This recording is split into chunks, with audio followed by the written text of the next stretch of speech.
પ્રણામ.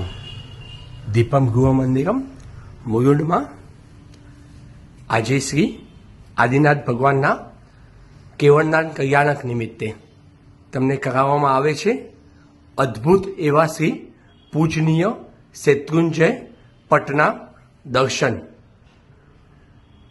આ શેત્રુંજય પટ શું છે તો ચાલો તમને વિસ્તારથી જણાવો. શ્રી જય તળેટીના પ્રવેશ દ્વારથી આગળ નીકળીને જે શેત્રુંજયમાં જય તળેટી છે એવી જ હુબહુ કોતરણી સાથેના અદ્ભુત દેરા, એમાં પગયાની પણ વ્યવસ્થા છે. એનાથી આગળ જઈએ તો બાબુના દેરા, સામેની સાઈડ જશું તો સમવસ્ત્રણ, અને સમવસ્ત્રણની આપણે ઉપર જશું તો કીર્તિસ્તંભ. આ કીર્તિસ્તંભ તમે ધ્યાનથી જોશો તો કીર્તિસ્તંભમાં જેટલા થાંભ્યા છે, જે પહેલે બીજે ત્રીજે ચોથે માળે જેવી કોતરણી છે એવી જ હુબહુ કોતરણી એમાં કરવામાં આવી છે. આગળ જઈને જશું તો આપણને મળશે પાણી પીવાના પ્યાઉ, એમાં માટિયાની પણ વ્યવસ્થા કરવામાં આવી છે. એનાથી જ આગળ આપણે જવાનું છે. આ શેત્રુંજય પગમાં આવા 3200 પગથિયા બનાવવામાં આવે છે. એનાથી એવું જ આપણને લાગે છે કે સાક્ષાત શ્રી શેત્રુંજય તીર્થાધિરાજમાં આપણે બિરાજમાન છીએ. હિંગળાજના હડાથી આગળ થઈને વચમાં આવા ડોંકીસ પણ જોવા મળે છે. આગળ જઈએ તો તમે જ્યારે થાકી જાઓ ત્યારે આવા વિરામ સ્થાન આવે છે. એની અંદર તમે ધ્યાનથી જોશો તો બેસવા માટે ખુરશીની વ્યવસ્થા પણ છે. આવા જ વિરામ સ્થાન આગળ પણ આવશે, અને એની આગળ આવશે નવટુક જવાનો રસ્તો. હા, યાદ આવ્યું કે નહીં? આ મેપ તમને નવટુક તરફ દોરી જાય છે. જી હા, આમ જ તમે એક બાજુ રામપોળ અને એક બાજુ નવટુક જોઈ શકશો. પહેલા આપણે નવટુક જોઈ લઈએ.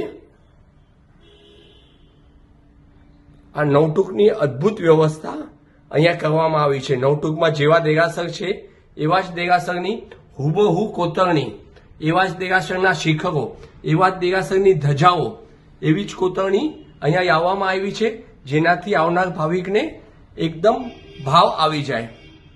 આપણે અહીંથી રામપોળથી આગળ જઈએ છીએ. રામપોળનો તમે દરવાજો જોશો તો એના ઉપરના શિખરો છે, ધાંભ્યા છે, એ બધા સેમ ટુ સેમ દેખાશે. એની આગળ હાથીપોળ આવશે, અને એની ઉપર પછી આગળ થઈને અહીંયા વાગણપોળ થઈને શાંતિનાથ દાદાના દેરાસર અને લાઈનસર બધા જ તમને ટૂંકોના દર્શન થશે, જ્યાં આગળ શ્રી આપણા આદિનાથ પરમાત્મા બિરાજમાન છે. અને આ આવશે આદિનાથ દાદાનું શિખર. એવું જ લાગે છે ને ભાગ્યશાળીઓ? આ હતું આપણે દૂરથી જોઈએ કે આ કેવું આ શિખર બનાવવામાં આવ્યું છે.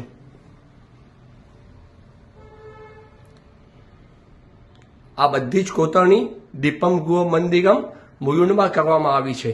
હવે તમે આ સામેથી જોઈ લીધું વિઝન.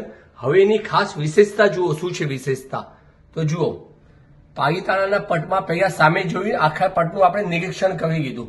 હવે આપણે ઉપરના કાચમાં જોવાનું છે. એનાથી આપણને ખબર પડશે ઉપરથી શું કેવું દેખાય છે. તો હવે આ ઉપરના કાચનું નિરીક્ષણ કરીએ. એમાં ભાગ્યશાળીઓ એના ફ્લોરિંગમાં કઈ ડિઝાઇન છે, કેવી લાગે છે, એ બધું જ આપણને જોવા મળશે.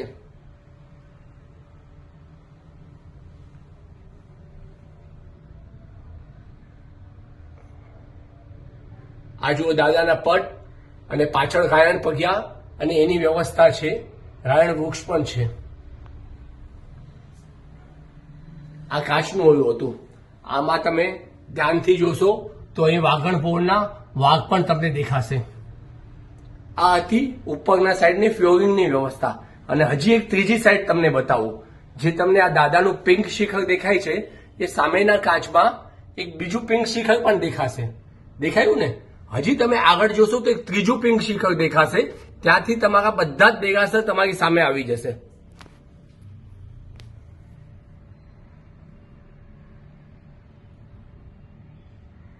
આ ત્રીજું પિંક શિખરના દર્શન કરો.